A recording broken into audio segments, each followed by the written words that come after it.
Hello বন্ধুরা, কেমন আছো তোমরা সবাই? তো আজকে আমার জামাইবাবুর বার্থডে ছিল। তো আমরা এরকম সুন্দর করে সাজিয়েছি। তো সাজানোটা কেমন হয়েছে বলো। জামাইবাবুকে হঠাৎ করেই আমরা কি মানে সারপ্রাইজ দেবো কী সারপ্রাইজ দেওয়া যায়। তো আমরা এরকমভাবে সারপ্রাইজ দিলাম জামাইবাবুকে। জামাইবাবু থেকে খুব খুশি হয়েছে। তো আমি স্পার্কলার জ্বালিয়ে দিলাম। জ্বালানোর পরে জামাইবাবুকে সবাই উইশ করছিলাম হ্যাপি বার্থডে টু ইউ।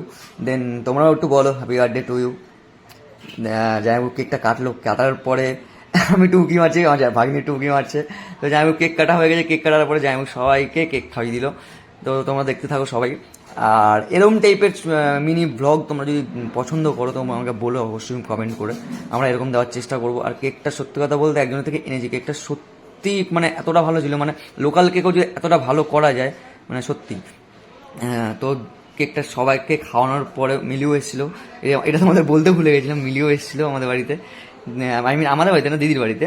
তো মিলিও সবাইকে জিজ্ঞেস করছি কেকটা কেমন হয়েছে। তো কেকটা কেমন হয়েছে বল। কেকটা সবাই বলছে ভালো হয়েছে। দিদিকে জিজ্ঞেসলাম কেমন হয়েছে, ভাগ্নিকে জিজ্ঞেসলাম কেমন হয়েছে। তাই আমাকে বললাম, কিছুই বলেনি। আবার আমি বলবো হ্যাঁ ভালো হয়েছে ভাই, ভালো হয়েছে, সত্যি ভালো, সত্যি কেকটা ভালো। তো জামাইবাবুকে গিফট দিয়েছে তার মেয়ে, মানে আমার ভাগ্নি, একটা পেন। তো নিজের টাকা থেকে দিয়েছে ভাই, পকেট মানি থেকে দিয়েছে, এই জিনিসটা আলাদাই। তো তার মেয়ে তাকে একটা যাই দিক একটা পেন দিয়েছে।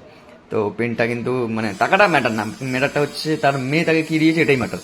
তো এবার দিদি জামাইবাবুকে মিষ্টি খাইয়ে দিল। মিষ্টি খাওয়ানোর পরে এটা দিয়েছে দিদি, এই লাল প্যাকেটে যেটা দেখতে পাচ্ছ এটা দিদি দিয়েছে। কী আছে এটা দেখা যাক।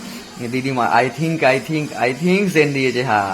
তো সেন্টটা জামাইবাবুর সাথে সাথে নিয়ে মাখা মাখা শুরু করে দিল। তো আজকে ভিডিওটা এখানেই শেষ করব। তো এরকম যদি ভিডিও ভালো লাগে তো অবশ্যই কমেন্ট করে জানিও। তো থ্যাংক ইউ।